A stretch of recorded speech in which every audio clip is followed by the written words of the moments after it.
बिस्मिल्लाहिर्रहमानिर्रहीम। अस्सलाम वालेकुम व्यूअर्स, उम्मीद करती हूँ आप सब लोग खैरियत से होंगे।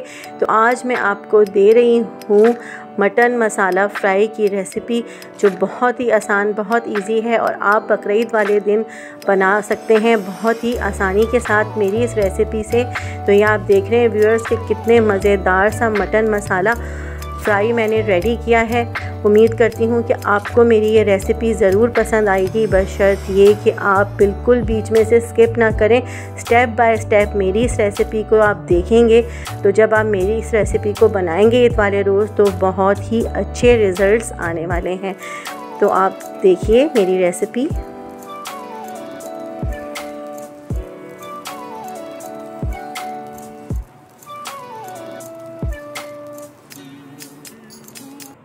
तो व्यूअर्स ये देखिए, मैंने 1 किलो मटन लिया है और ये मैंने लिया है दस्ती का या रान का ये गोश्त है जो 1 किलो है।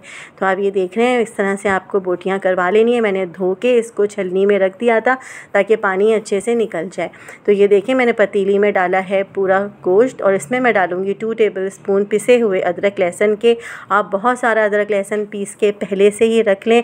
तो ये देखिए, ये मैं डाल रही हूँ तंदूरी मसाला। किसी भी ब्रांड का आप तंदूरी मसाला ले 1 किलो है तो आप सिर्फ 2 से 1.5 टेबल स्पून डालेंगे तंदूरी मसाला। तो मैं ये डाल रही हूँ सर्विंग स्पून 2 दही के, 2 सर्विंग स्पून डालूँगी मैं दही के और इसको आपने अच्छे से मिक्स कर लेना है चमचे की मदद से। तो व्यूअर्स, आप मेरी इस बात को याद रखिएगा कि 1 किलो गोश्त है तो आपको 1.5 से 2 टेबल स्पून तंदूरी मसाले के डालने हैं, इससे ज़्यादा नहीं डालने। और मैरिनेट करने के लिए 1 घंटे के लिए रखना है। तो ये देखिए, मैंने डाला है इसके अंदर, कढ़ाई के अंदर 5 सर्विंग स्पून्स ऑयल। ऑयल मैंने ज़्यादा लिया है, आप चाहें तो आप थोड़ा कम ले सकते हैं क्योंकि फ्राई मसाला मटन है तो इसलिए मैंने ऑयल ज़्यादा लिया है। और ये बिल्कुल रूखा मटन है, इसके अंदर चर्बी नहीं है।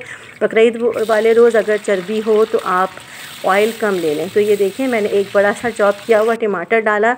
जब प्याज अच्छे से फ्राई हो जाए तो आप एक चॉप किया हुआ टमाटर भी ऑयल के अंदर डाल के अच्छे से फ्राई करें 1 से 2 मिनट के लिए। और फिर आपने 1 घंटे से जो रखा हुआ है ना मटन मसाला लगा के मैरिनेट करके, ये सारा का सारा आप कढ़ाई के अंदर डाल लें और अच्छे से आप मिक्स करें। और पतीली के अंदर जो भी मसाला है उसको थोड़े से पानी में घुमाकर कढ़ाई के अंदर पानी डाल दें। तो एक जोश आने तक आप तेज़ आंच में पकाएं। उसके बाद आप ढक कर हल्की आंच पर इसको तकरीबन आधे घंटे के लिए या पौन घंटे यानी 45 मिनट्स के लिए आप बनाएं।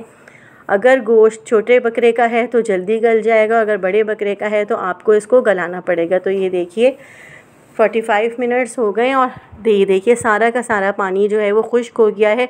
और अब मैं इसी ऑयल में जो मैंने लिया था उसके अंदर बोटियों को और मसाले को फ्राई कर रही हूँ। तो व्यूअर्स, आप यकीन करेंगे ये बहुत ही मज़ेदार सी रेसिपी है। आप एक दफ़ा इसको बनाएंगे तो आपका बार बार बनाने का दिल करेगा। आप मटन में भी बना सकते हैं और बीफ में भी आप ये वाला फ्राई गोश्त बना सकते हैं बकरीद के दिनों में। तो ये देखिए सारा पानी खुश्क हो चुका है और ये देखिए कितना अच्छा सा कलर आ गया है और बोटियां भी बहुत अच्छे से गल गई हैं और ये बहुत ही मज़ेदार सा हमारे पास फ्राई मसाला गोश्त आ गया है।